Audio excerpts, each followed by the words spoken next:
ఒక అరణ్యంలో రకరకాల పక్షులు, జంతువులు నివసించేవి. అయితే వాటికి రాజు లేడు. తమకు ఒక నాయకుడంటూ ఉంటే బావుంటుందని భావించిన జంతువులు ఒకరోజు రాజుని ఎన్నుకోవడానికి సమావేశమయ్యాయి.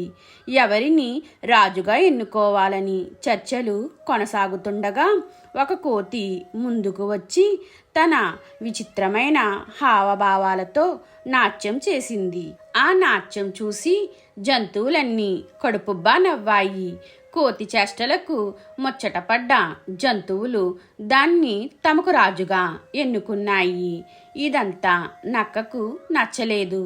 రాజనేవాడికి కొన్ని లక్షణాలు ఉంటాయి.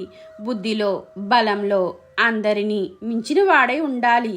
అంతేకాని ఒక కోతి రాజుగా ఉండదగినది కాదు అని అనుకుంది. ఒకరోజు ఆ నక్క ఆహారం కోసం సంచరిస్తుండగా ఒక చోట వేటగాడు పన్నిన ఒక ఉచ్చు, దాని మధ్యలో ఒక పెద్ద రొట్టె ముక్క కనబడ్డాయి. ఆ జిత్తుల మారి నక్క చాలా ఆకలిగా ఉన్న ఆహారం జోలికి వెళ్లకుండా గబగబా కోతిరాజు దగ్గరికి పరిగెత్తింది. రాజా, ఈ సేవకుడు మీకు ఒక బహుమానం ఇవ్వాలనుకుంటున్నాడు. మీరు నా వెంట వస్తే ఒక రుచికరమైన ఆహారం దొరికే చోటు చూపిస్తాను అని చెప్పింది నక్క. కోతి సంతోషంగా నక్క వెంట వెళ్ళింది.